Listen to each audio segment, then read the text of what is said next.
Hello student, मैं Manoj Kumar Meena, lecturer electronics, government polytechnic college Dausa.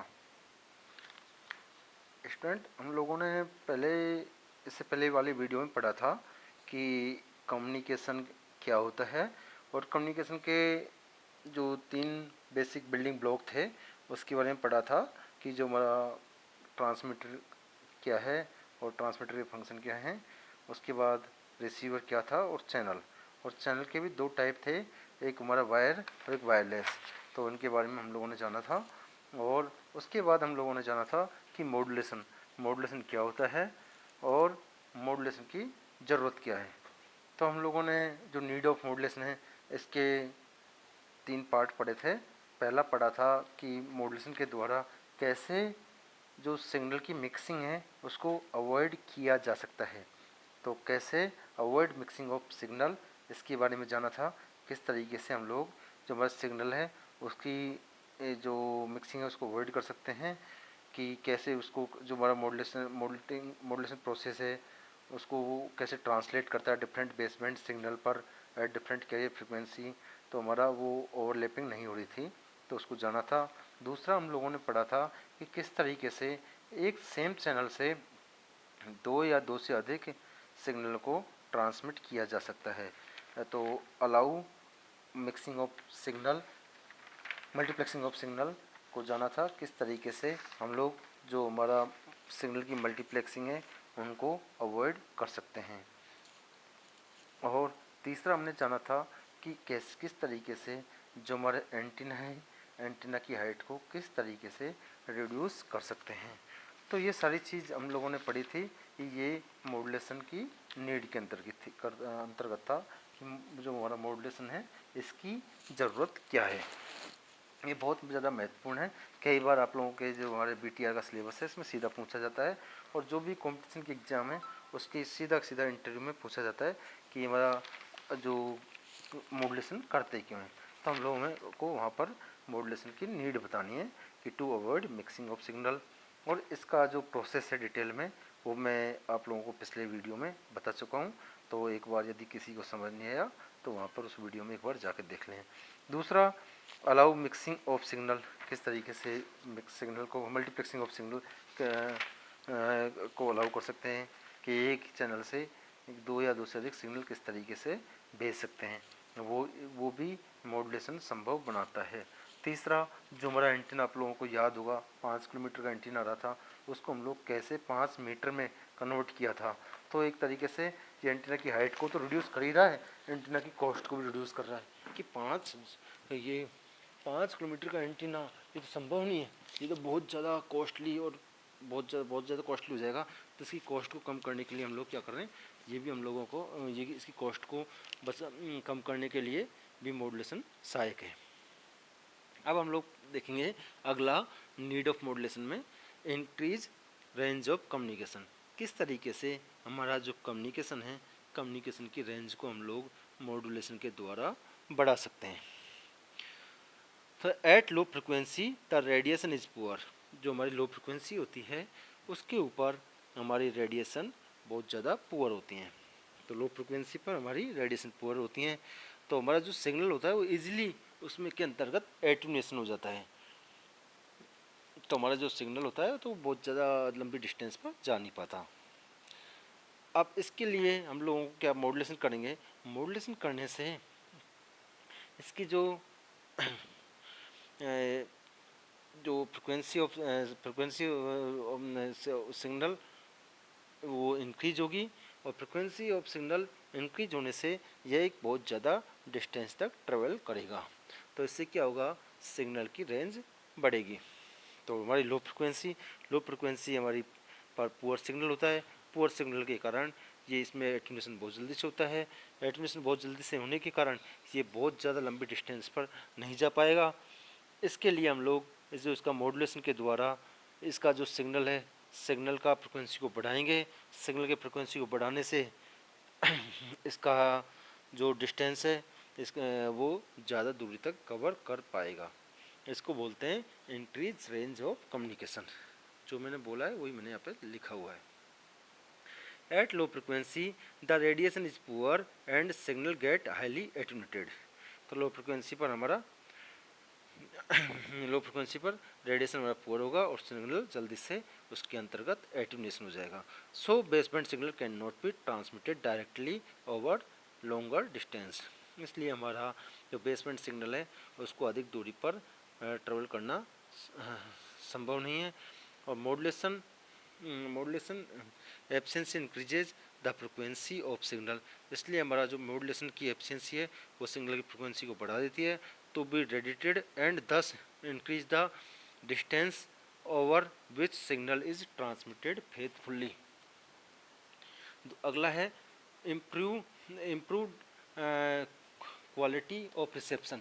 Improved quality of reception के जो हमारा नीड ऑफ कम्युनिकेशन है अभी पाँचवीं है इम्प्रूव नीड ऑफ रिसेप्शन. अभी तक हम लोग 4 पढ़ चुके हैं. आप लोगों को याद होगा पहला जो आप लोगों ने नहीं देखा 3 हम लोगों ने पहले इससे पहले वाली वीडियो में पढ़ा था. अवॉइड मिक्सिंग ऑफ सिग्नल पहला, दूसरा अलाउ मल्टीप्लेक्सिंग ऑफ सिग्नल, तीसरा रिड्यूस हाइट ऑफ एंटीना. ये हम लोग इससे पहले वाले वीडियो में पढ़ चुके हैं.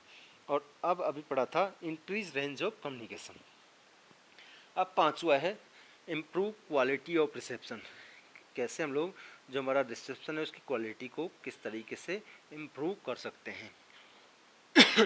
The signal communication using modulation technique such as FM and PCM reduce the effect of noise to great extent.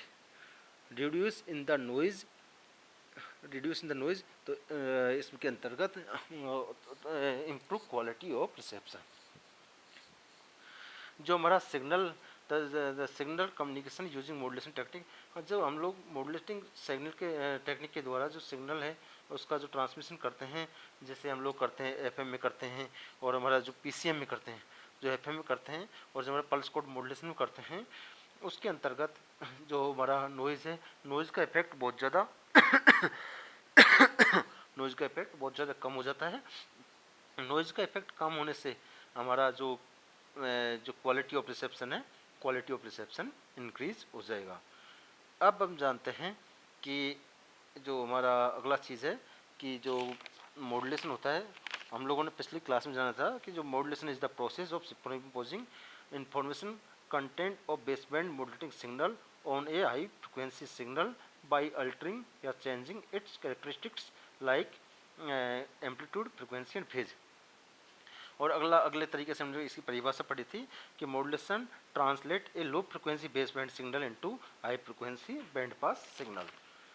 तो अब हम लोगों ने जो उसमें अल्टर किया था, एक किया था हम लोगों ने एम्पलीट्यूड, अगला किया था फ्रिक्वेंसी और उसके बाद किया था फेज.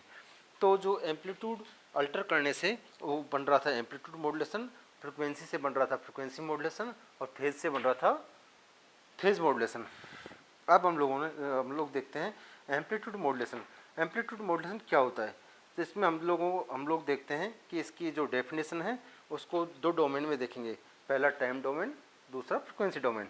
तो टाइम डोमेन में देखने की कोशिश करते हैं कि जो एम्पलीट्यूड मॉड्यूलेशन है इसके अंतर्गत टाइम डोमेन में क्या होगा. In amplitude modulation amplitude of high frequency carrier wave is varied in accordance with the instantaneous value of modulating signal keeping frequency and phase constant. तो हम लोग जो हमारा एम्पलीट्यूड मॉड्यूलेशन है, एम्पलीट्यूड मॉड्यूलेशन के अंतर्गत जो हमारा हाई फ्रिक्वेंसी कैरियर सिग्नल है, हाई फ्रिक्वेंसी कैरियर सिग्नल के amplitude high frequency carrier signal को वेरी करते हैं in accordance with the instantaneous value of modulating signal. जो हमारा मॉड्यूलेटिंग सिग्नल है उसकी जो इंस्टेंटेनियस वैल्यू है उसके अकॉर्डिंग जो मॉड्यूलेटिंग सिग्नल है उसकी इंस्टेंटेनियस वैल्यू है उसके अकॉर्डिंग जो हमारा हाई फ्रिक्वेंसी जो हमारा कैरियर सिग्नल है, 2 सिग्नल हमारे पास में हमने जाना था, एक मॉड्यूलेटिंग सिग्नल, दूसरा कैरियर सिग्नल. तो कैरियर सिग्नल के अकॉर्डिंग इसमें जो मॉड्यूलेटिंग सिग्नल है उसके अकॉर्डिंग जो हमारा कैरियर सिग्नल है जिसकी फ्रिक्वेंसी ज़्यादा है उसको वेरी करते हैं किस तरीके से, in accordance with instantaneous value of modulating signal keeping. हमारे पास 3 चीज़ थी, एक एम्पलीट्यूड, दूसरा फ्रिक्वेंसी, तीसरा फेज. तो हम लोग एक चीज़ को चेंज करेंगे, बाकी दो को कांस्टेंट रखेंगे। जब हम लोग एम्पलीट्यूड को चेंज करेंगे तो फ्रिक्वेंसी और फेज को कांस्टेंट रखेंगे। जब फ्रिक्वेंसी को चेंज करेंगे तो एम्पलीट्यूड और फेज को चेंज करेंगे, उसको बोलेंगे फ्रिक्वेंसी मॉड्यूलेशन। जब फेज को चेंज करेंगे तो एम्पलीट्यूड और फ्रिक्वेंसी को कांस्टेंट रखेंगे। तो जो हमारा टाइम डोमेन है, टाइम डोमेन में इसकी परिभाषा होगी, इसकी डेफिनेशन होगी, in amplitude modulation amplitude of high frequency carrier signal. जो हमारा कैरियर सिग्नल है उसकी फ्रिक्वेंसी ज़्यादा है, उसकी फ्रिक्वेंसी को चेंज करेंगे इन अकॉर्डेंस विद, किस तरीके से, in accordance with instantaneous value of modulating signal keeping frequency and phase constant. अगला है डेफिनेशन इन फ्रिक्वेंसी डोमेन। अभी हम लोगों ने जो हमारा एम्पलीट्यूड मॉड्यूलेशन है इसकी डेफिनेशन देखी थी टाइम डोमेन में। अगले इसके जो डेफिनेशन देखेंगे फ्रिक्वेंसी डोमेन में। फ्रिक्वेंसी डोमेन में इसकी डेफिनेशन देखने की कोशिश करते हैं। Amplitude modulation translate low frequency baseband modulating signal into high frequency narrow band signal. जो हमारा जो फ्रिक्वेंसी डोमेन है, फ्रिक्वेंसी डोमेन में हम लोग जो low frequency baseband modulating signal है उसको ट्रांसलेट करते हैं high frequency narrow band signal में। अब इसमें तीन चीज़ आती हैं, हम लोगों ने तीन चीज़ देखा भी, तीन चीज़ें हमारे पास में। पहला एम्पलीट्यूड, दूसरा मैग्नीट्यूड, तीसरा इंस्टेंटेनियस वैल्यू। अब लोग हम इसको समझते हैं एक एक चीज़ को। एम्पलीट्यूड हम लोग जानते हैं कि जो हमारा जो सिग्नल है उसका एम्पलीट्यूड एक वेक्टर क्वांटिटी होती है। वेक्टर से दो चीज़ क्वांटिटी होती है, एक वेक्टर एक स्केलर। जो हमारा वेक्टर होता है, वेक्टर के अंतर्गत दोनों चीज़ होती हैं, एक डायरेक्शन और दूसरा मैग्नीट्यूड। जहाँ भी वेक्टर होगा उसके अंतर्गत दोनों चीज़ होंगी, एक डायरेक्शन भी होगा और एक मैग्नीट्यूड। और दूसरा हमारा magnitude, magnitude of signal is always positive so it can be a scalar quantity. Magnitude of signal is always positive so it can be scalar quantity. Instantaneous value, instantaneous value, value of A signal at any instant of time. Instantaneous value से तात्पर्य है value of A signal at any instant of time, किसी भी instant, किसी time के किसी भी instant पर वैल्यू ऑफ से सिग्नल, किसी वैल्यू अपन वैल्यू निकालते हैं उसी को बोलते हैं instantaneous value of A signal. अब हम लोग इसका जो डेफिनेशन है उसको समझने की कोशिश करते हैं। इसकी इक्वेशन फॉर एम्पलीट्यूड मॉड्यूलेशन, कि एम्पलीट्यूड मॉड्यूलेशन पर इसकी इक्वेशन क्या होगी। जो हमारा एम टी है, M T any arbitrary baseband modulating signal having maximum frequency omega M. जो हमारा कोई भी आर्बिट्रेरी बेसबैंड सिग्नल है उसकी फ्रिक्वेंसी कितनी है, ओमेगा एम। ये मॉड्यूलेटिंग सिग्नल है। मॉड्यूलेटिंग सिग्नल से तात्पर्य इसके अंतर्गत इन्फॉर्मेशन होगी। और जो हमारा कैरियर सिग्नल है यह है सी टी बराबर ए सी कोस सी टी। जो हमारा जो कैरियर सिग्नल है, कैरियर सिग्नल की फ्रिक्वेंसी ज़्यादा होगी, कैरियर सिग्नल की फ्रिक्वेंसी ज़्यादा होगी। अब हम लोग जो हमारा कैरियर सिग्नल है उसका एम्पलीट्यूड चेंज करेंगे। कैरियर सिग्नल महत्वपूर्ण चीज़ है कि देखो यहीं से पता चल जाएगा कैरियर सिग्नल का, जो कैरियर सिग्नल का पहले एम्पलीट्यूड क्या था, AC। अब इसको चेंज करेंगे, कैसे चेंज करेंगे, जो हमारा MT, जो हमारा मॉड्यूलेटिंग सिग्नल है उसके हिसाब से। तो अब हमारा एम्पलीट्यूड क्या होगा, नया एम्पलीट्यूड क्या होगा, जो हमारा कैरियर सिग्नल का एम्पलीट्यूड पहले AC था, अब क्या होगा A बराबर, नया एम्पलीट्यूड क्या है A किसके बराबर होगा, AC plus MT, AC plus MT। AC हम जानते हैं AC हमारा कैरियर सिग्नल का एम्पलीट्यूड है, तथा MT क्या है, मॉड्यूलेटिंग सिग्नल का एम्पलीट्यूड। और हमारा जो मॉड्यूलेटिंग सिग्नल है, जो मॉड्यूलेटिंग सिग्नल ही हमारा मैसेज सिग्नल है, तो यही हमारा एम्पलीट्यूड मॉड्यूलेशन बोलते हैं। एम्पलीट्यूड मॉड्यूलेशन हम लोगों ने पढ़ा था, इसकी परिभाषा आपको लोगों को याद होगा कि एम्पलीट्यूड मॉड्यूलेशन में पढ़ा था हमने कि amplitude of high frequency carrier signal, हम एम्पलीट्यूड किसका चेंज कर रहे थे, amplitude of high frequency carrier signal is varied in accordance with the instantaneous value of modulating signal. जो हमारा मॉड्यूलेटिंग सिग्नल है उसकी इंस्टेंटेनियस वैल्यू के अकॉर्डिंग चेंज कौन हो रहा है, कैरियर सिग्नल, किसके अकॉर्डिंग, मॉड्यूलेटिंग सिग्नल के अकॉर्डिंग। तो हमारा इंस्टेंट जो कैरियर सिग्नल है, कैरियर सिग्नल हाई फ्रिक्वेंसी का है, हाई एम्पलीट्यूड, उसका एम्पलीट्यूड चेंज हो रहा है। Amplitude of high frequency carrier signal is varied in accordance with the instantaneous value of modulating signal. जो हमारा मॉड्यूलेटिंग सिग्नल है उसके अकॉर्डिंग हमारा हाई फ्रिक्वेंसी कैरियर सिग्नल का एम्पलीट्यूड चेंज होगा। और उसमें याद होगा आप लोगों को दो चीज़ कांस्टेंट थी, एक फ्रिक्वेंसी और दूसरा फेज। वही चीज़ यहाँ पे लिख रहा है, ये चीज़ लिखा है कि एम्पलीट्यूड चेंज हो रहा है किसका, कैरियर सिग्नल का। पहले एम्पलीट्यूड कितना था AC, अब नया एम्पलीट्यूड कितना है AC प्लस MT, और बाकी फ्रिक्वेंसी और फेज इसका कांस्टेंट है।